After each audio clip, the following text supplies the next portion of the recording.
안녕하십니까. 부령시 농업센터 작물환경팀장 이우경입니다. 2020년도 한 해는 유례가 없는 긴 장마와 태풍으로 병해충 다발생과 도복 등의 피해로 벼농사 짓기에 가장 힘들고 어려웠던 한 해였던 것으로 생각됩니다. 금년도 2021년에는 기상재해가 없는 풍년 농사를 기원하면서 새 농업인 실용교육을 시작하도록 하겠습니다. 목차는 국내 쌀 산업 현황, 2020년 현황 및 문제점, 만세불형 고품질 쌀 안정 생산 기술, 벼 생력화, 드문모 심기 재배 기술 순으로 진행하도록 하겠습니다. 국내 쌀 생산 및 수급 현황을 보면 쌀 생산량은 전년 대비 전국적으로 6.4% 감소가 되었고 벼 재배 면적은 0.5% 감소, 시바르당 쌀 생산량은 5.9%가 감소되었습니다. 우리 지역인 충남을 보면 전년 대비 4% 감소가 되었고 우리 지역인 보령은 전년 대비 2.3%가 감소가 되었습니다.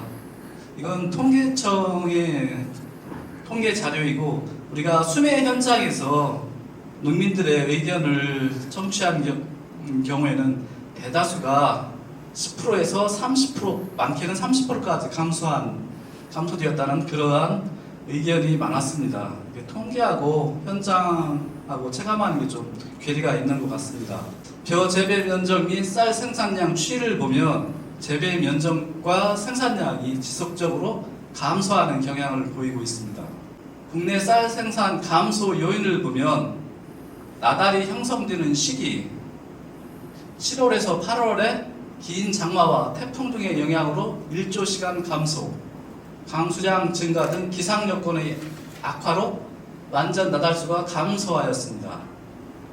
저 나달이 익는 시기로 등숫기는 일조량은 증가하였으나 9월 초 태풍의 영향과 평균 기온의 감소, 또한 이 태풍과 긴 장마로 인해서 계속 비가 올 것으로 예상하여 완전 물때는 시기가 빨라졌습니다. 그것 등의 영향으로 10아르당 생산량은 감소하였습니다. 국내 쌀 산업의 현황을 보면 1인당 쌀 소비량이 60kg가 안 되는 59.2kg 정도가 되는 쌀 소비량이 지속적으로 이게 감소하는 경향이 있습니다.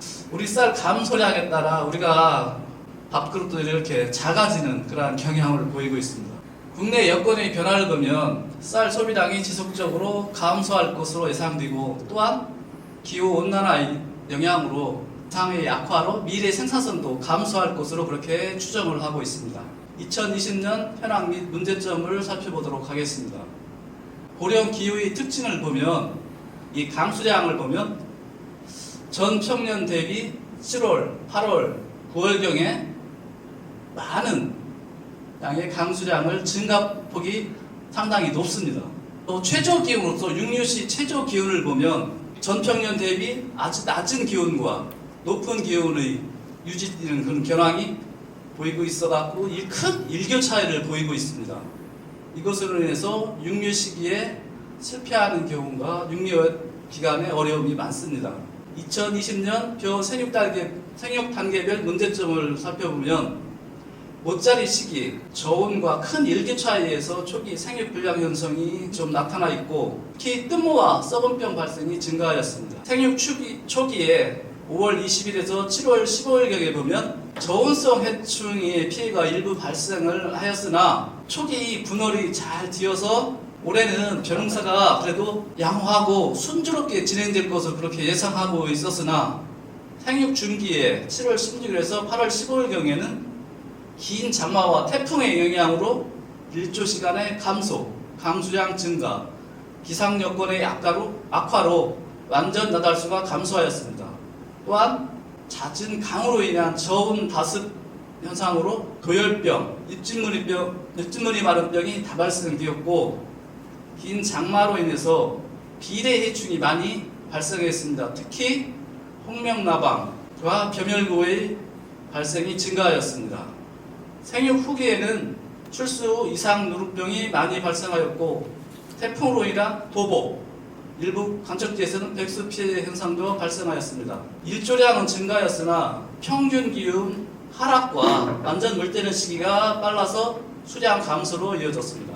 모짜리 시기에 모잘력병이 발생이 증가하였습니다. 이 원인은 녹화 개시 후 저온 현상의 10도 이하의 지속 상황이 발생하였고 출하 온도가 35도 이상으로 이러한 관리된 상황에서 모잘력병 발생이 많이 증가하였습니다. 이 대책으로는 재사용 육류 상자를 세척 후 보관 사용하는 방법과 출하 시 온도를 35도에서 35도씨 유지하고 녹화 뒤는 25도씨 유지하도록 하면 되겠습니다.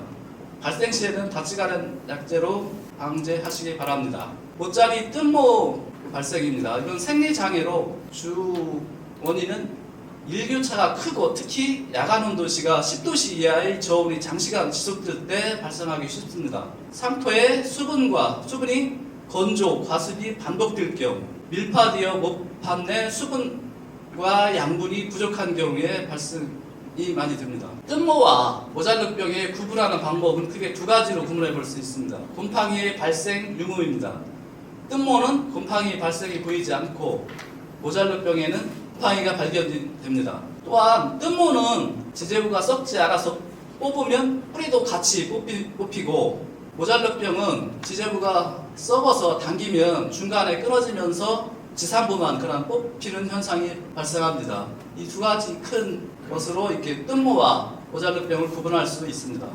본답 초기 저온성 해충 피해입니다. 벼, 물바구미, 물가파리 등 저온성 해충의 피해가 일부 상자 처리제를 사용하지 않은 농가에서 다 발생되었습니다. 이와 저온성 해충이나 흰잎마름병, 줄무늬 잎마름병은 상자 처리제를 통해서 사전 방제하는 것이 중요하다고 하겠습니다.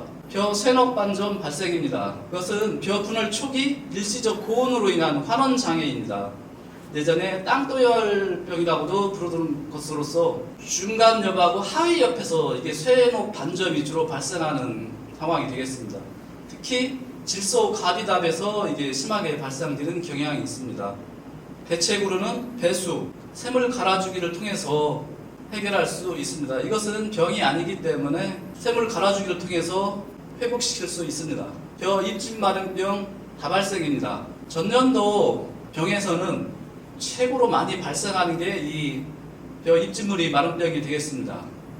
이 발생 최적 온도는 30에서 32도씨로 습도가 90% 이상 발생 시 이게 발생이 많이 됩니다. 작년에는 긴 장마로 인해서 벼 입진무늬 마름병이 다발생하였습니다. 특히 입진무늬 마름병은 하위 잎에서 그렇게 발생되어 갖고 이게 방제를 적게 하지 않으면 상위 이사까지 이게 진전되어서 위로 올라오는 그러한 현상이 되겠습니다. 작년에 그러한 상황이 많이 발생되었기 때문에 이 도복에도 이 벼 입진무늬 마름병이 발생이 심한 논에서 도복이 더 발생되는 그러한 상황이 발생하였습니다.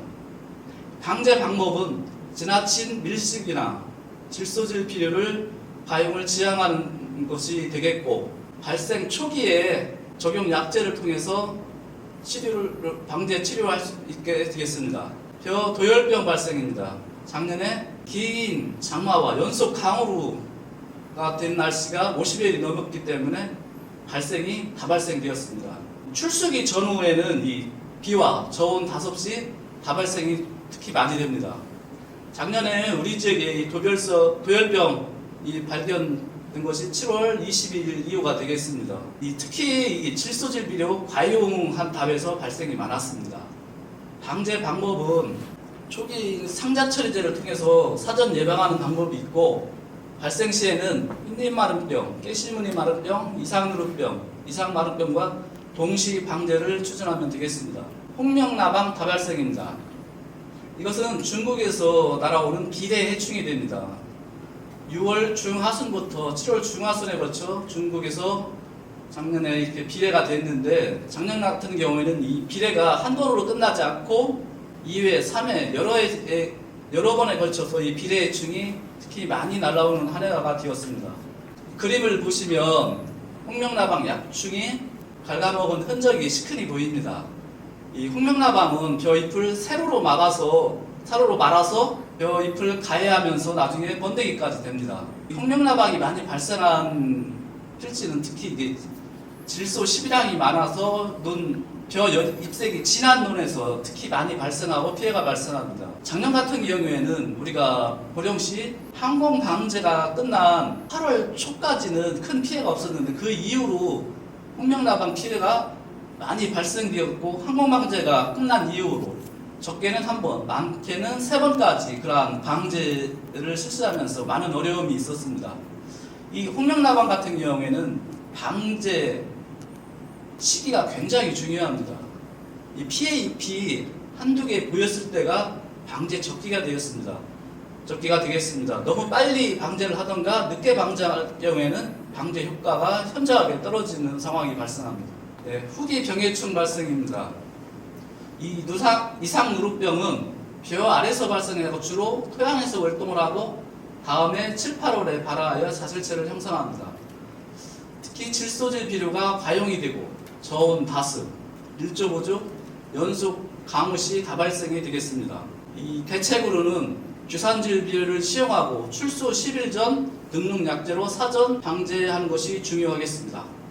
세균성 벼알 마름병입니다. 출수 개화기에 고온 다습할 경우에 주로 다발생이 됩니다. 방제 대책으로는 종자 소독을 통해서 철저하게 사전 방제하는 것이 중요하겠습니다. 이상 마름병입니다. 이것은 적정 균형 시비가 굉장히 중요합니다. 출수기부터 등숙기까지 잦은 강우, 고온 다습시 발생이 심합니다. 이삭 도열병과 동시 방제가 효율적입니다. 흰잎 마름병입니다.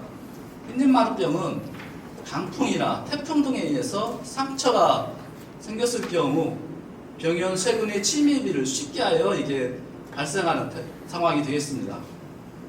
이 흰잎 마름병도 육묘상 처리제를 통해서 사전 예방과 출수 전 예방 약제를 적기에 살표를 통해서 방제를 하는 것이 중요하다고 하겠습니다. 기상재해입니다. 우리 지역에서 이 도복이 발생한 주로 삼광쌀 재배 단지에서 이 도복 발생이 많이 이루어졌습니다. 가축 분유를 사용하고 그런 필지에서 발생이 많았는데 이 가축 분유를 살포할 경우에는 밑거름을 생략하거나 질소로 따져보면 2분의 1 정도로 적게 살포를 해야 되는데 밑거름을 가축 분유를 살포하면서도 밑거름을 다 정량을 살포한 그러한 필지에서 이 도복 현상이 많이 발생했습니다. 이 도복 경감 대책으로는 밀식, 밀파를 금지하는 것이 되겠습니다. 이 파종량을 130g 내외로 유지하고 이항시 3 내지 5분.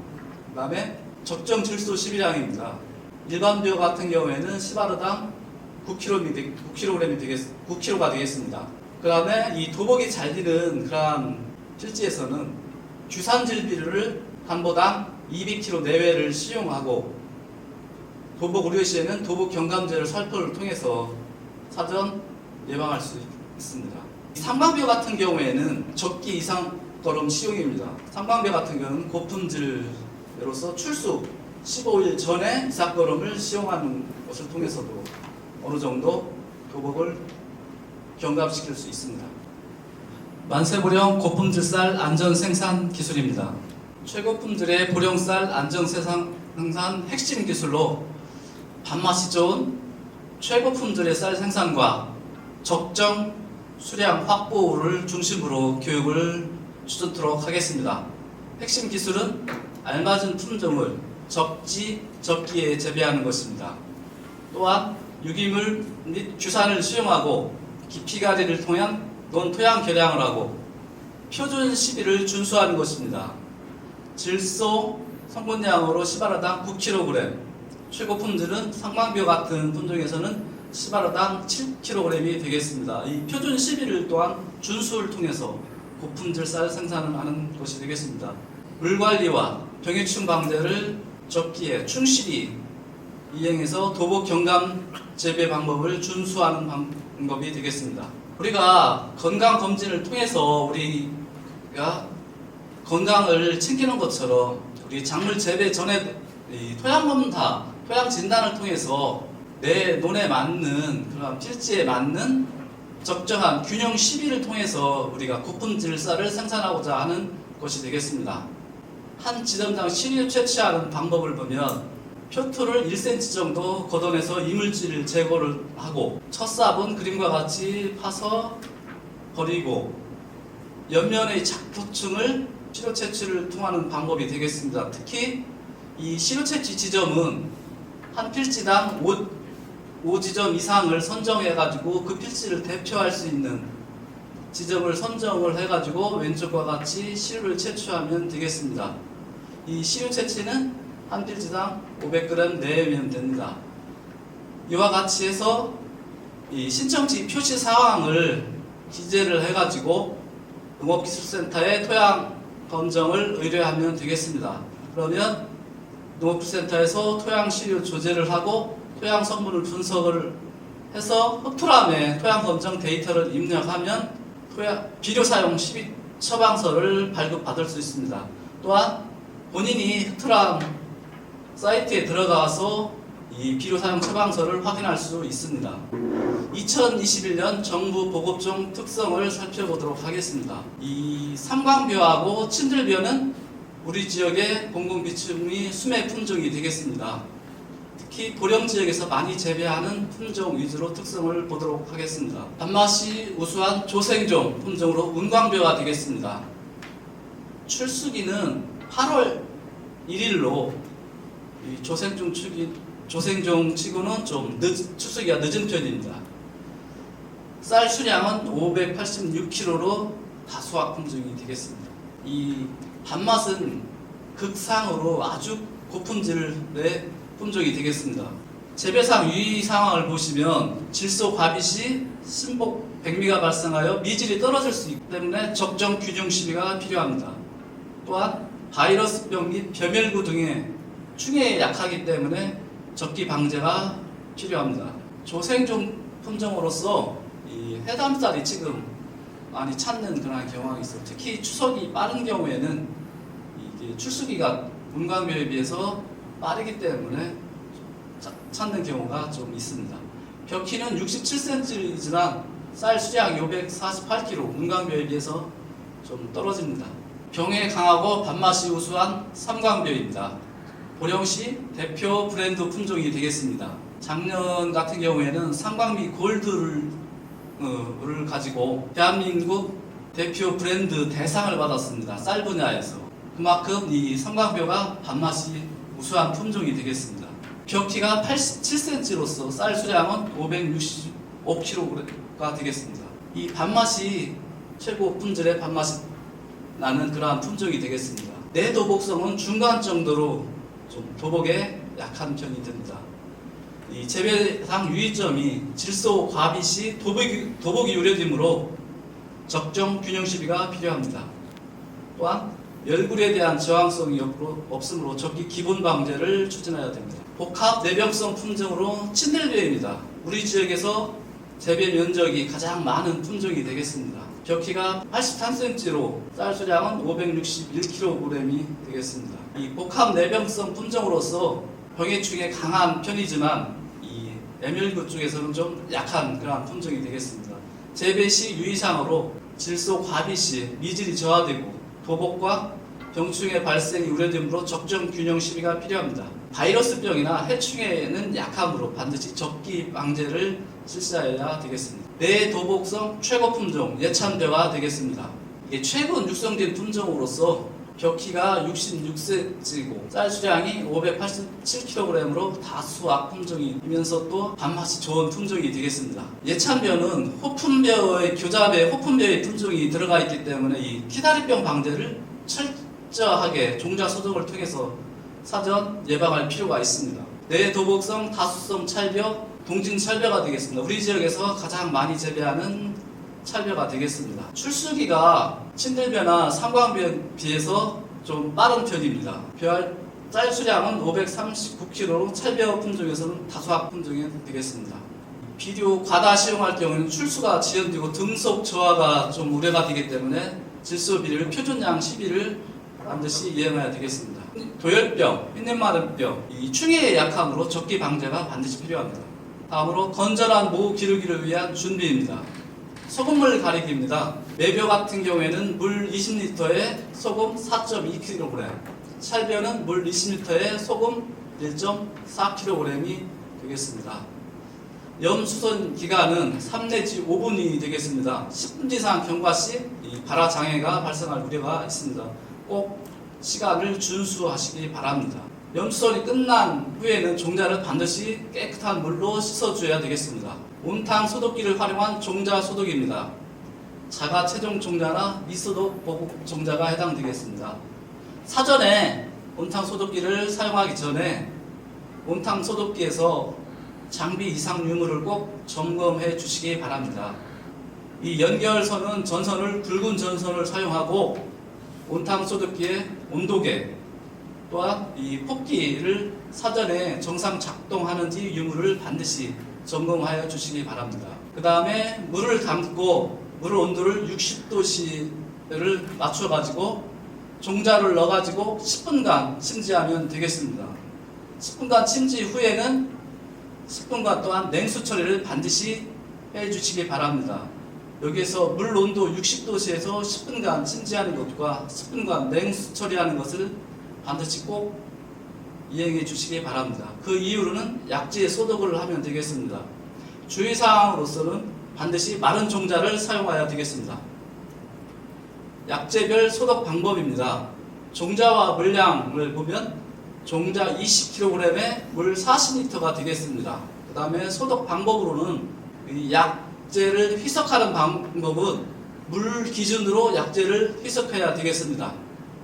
또한 30도씨에서 48시간을 반드시 시간을 준수해야 됩니다. 주의사항으로는 약재별로 소독 후 헹굼을 하는 게 있고 헹굼을 금지하는 게 있습니다. 또한 선충 방제용 살충제를 사용할 때 약해 발생하는 약재가 있으므로 반드시 주의사항을 숙지한 다음에 소독을 하여 주시기 바랍니다.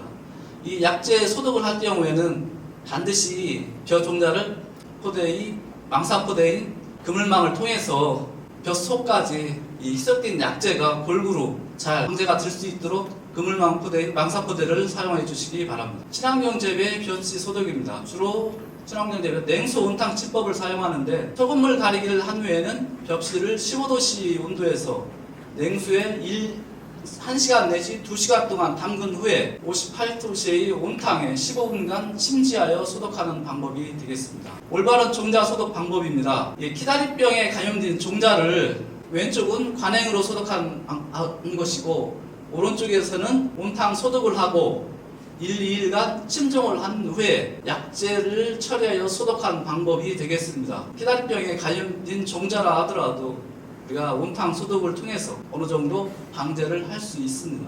본다 표준 시비량과 그 방법입니다. 비료 시용량과 시용 방법을 생각해 볼 때는 기존에는 밑거름, 새끼칠거름, 이삭거름을 나누어서 이렇게 분실을 했습니다. 맞춤형 비료를 통해서는 새끼칠거름을 생략하고 이 새끼칠거름을 밑거름에 포함시켜서 그렇게 살포하면 되겠고 밑거름과 이삭거름 두 번에 나누어서 분실을 하면 되겠습니다.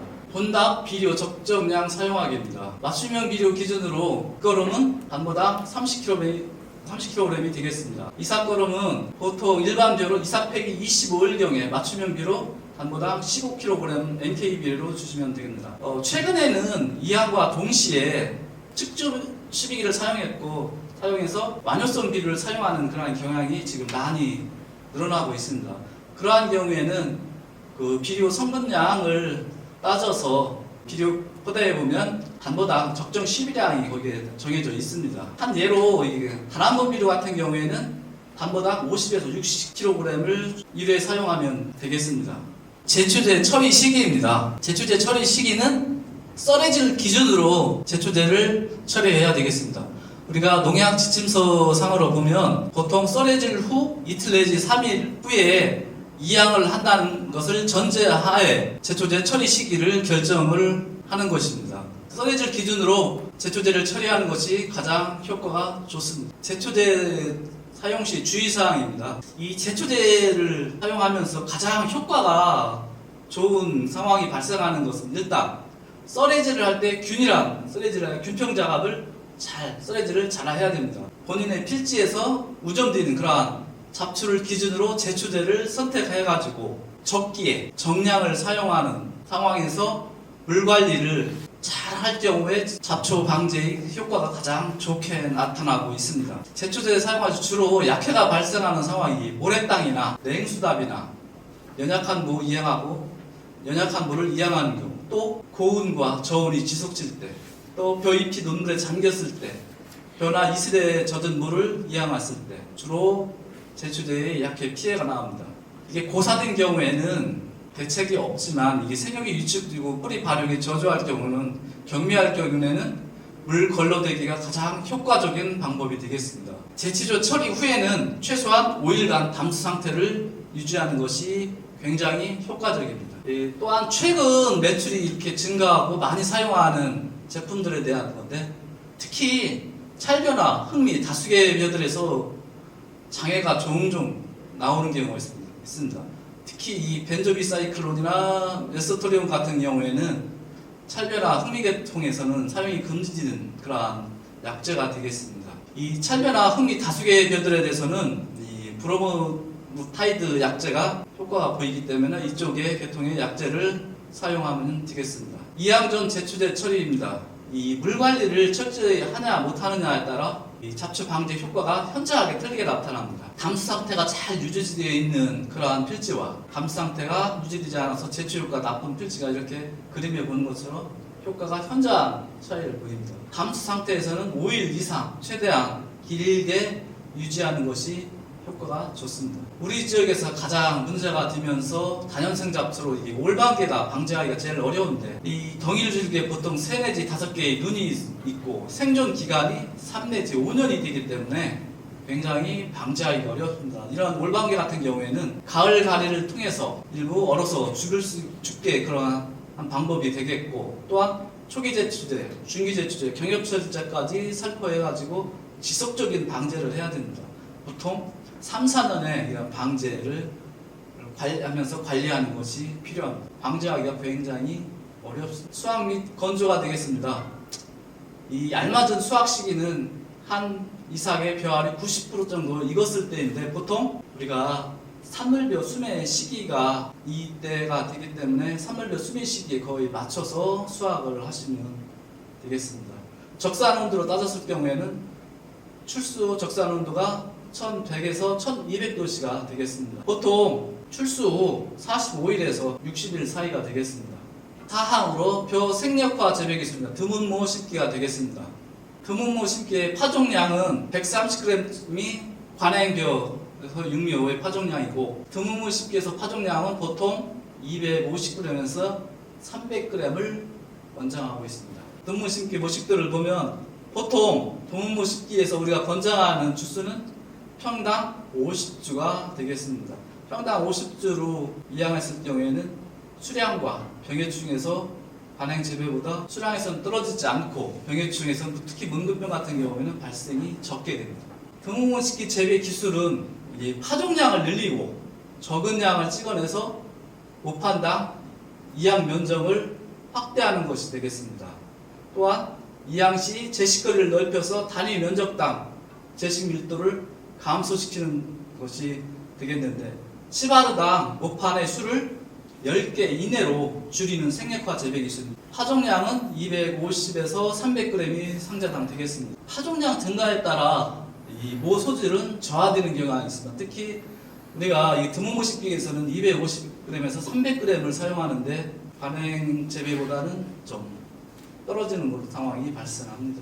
이양시 모판에서 휭과 종 이승을 조절해가지고 모취 면적을 감소시키고 파종량을 증대하는 상황이 되겠습니다. 드문모 심기에서 적정 육미일수는 15일 내외가 좋겠습니다. 관행 육미에서는 보통 25일에서 30일을 하는데, 이것은 밀파를 하기 때문에 적정 육미일수를 짧게 15일 이내로 하시는 것이 좋습니다. 이양이 지연될 경우 육미일수가 증가하면 모소질 함량이 변화가 일어나는데, 특히 15일 이후로 넘어가면 장애가 발생할 확률이 더 많이 있습니다. 특히 이게 드문모 심기에서는 파종량이 밀파되어 있기 때문에 육류 상자에서 생육이 불균이라는 상황이 많이 발생할 소지가 있습니다. 드문모 심기의 제식 본수는 37주, 50주 그렇게 사용하는데 우리가 드문문 식기에서 권장하는 평당 주수는 50주가 되겠습니다. 보통 관행 재배에서는 단보당 25개 내외의 상자가 필요로 하고 드문문 식기에서는 보통 10개 이내로 6 내지 9개가 그렇게 필요합니다. 드문문 식기 재배 가능 이항기를 보면 기존 이항기에서는 50주에서 80주까지 심을 수 있습니다. 드문문 이항기는 37주에서 80주까지 심을 수 있습니다. 기존 이항기도 식부 침과 식부 암물 교체를 통해서 드문문 식기로 보통 37주, 45로 55주로 45주, 50주로 이렇게 심을 수 있는 방법도 있습니다. 벼 이항 시기 및 제식 밀두병 출수기입니다. 보통 5월 중순이나 5월 초 이항에 쓸 경우에는 관행과 드문문 심기로 한 경우는 출수기에는 큰 차이가 없습니다. 드문문 심기 이항시입니다. 이항 당일날 상황을 보면 저렇게 별로 좋아 보이지는 않죠. 이항 논문서에서 관행과 드문문 심기에서 드문문 심기한 눈에서는 처음엔 이렇게 10개 보입니다. 그렇지만 이항 후 60일경에 보면 관행과 드문문 심기로 한 것과 별 차이가 없습니다. 육안으로 구분하기가 어려울 정도가 됩니다. 드문문 심기에서 이게 병해충입니다. 관행에 비해서 50주로 이항했을 경우에는 입진물이 많은 병이 현저하게 감소가 됩니다. 관행 대비 10% 이하로 발생량이 적게 발생합니다. 특히 전년도 같은 경우는 긴 장화와 도열병, 문구병 발생이 많았는데 50주로 이항한 포장에서 현저하게 이게 발생이 줄었습니다. 또한 드문문 식기에서 37주나 50주로 심었어도 이 도복 피해는 감소하나 이 과비할 경우에는 37주에서도 이 도복이 발생할 상황이 작년 같은 경우는 일부 있었습니다. 드문문 식기에서도 적정 비료 시비가 중요하다고 할 수 있습니다. 드문문 식기의 특징은 사전에 균일한 균평 작업을 해야 됩니다. 그 다음에 상자당 밀파를 하기 때문에 250g에서 300g이 되겠고 육류 기간은 15일 내외로, 파종은 싹 길이가 1mm 내로, 이항 시기는 평균 기온이 15도씨 이상이 됐을 때, 또 이항 시에는 수심이 매우 낮게, 왜냐하면 드문문 심기의 식부침이 작기 때문에 수심을 얕게 하고, 깊게 할 경우에는 뜬모가 발생하기 때문에 수심을 낮게 할 필요가 있습니다. 모낸 후에는 분월이 많이 발생하기 때문에 줄기가 굵어지고 도복 발생이 적으면서 입진물병 발생이 적은 경향이 있습니다. 이 드문문 심기 해도 관행 재배와 비교해서 수량과 품질에서는 작년 같은 경우 저희들이 드문문 심기를 통해서 성적을 거뒀으며 기술원이나 지능청에서도 50주로 드문문 심기 할 경우에는 관행 재배와 수량에서는 큰 차이가 없는 것으로 그렇게 평가하고 있습니다. 드문문 심기의 경제성을 분석하면 노력은 28%, 비용은 42% 절감의 효과가 있습니다. 이 벼농사 연간 재배력과 작물 보호제 휴식 배수는 참고하시면 되겠습니다. 금년도 한 해는 기상재해가 발생하지 않고 풍년 농사를 기원하면서 꼭 쉬운 농사, 편한 농사가 될 수 있는 한 해가 되었으면 좋겠습니다. 이상으로 교육을 마치도록 하겠습니다. 감사합니다.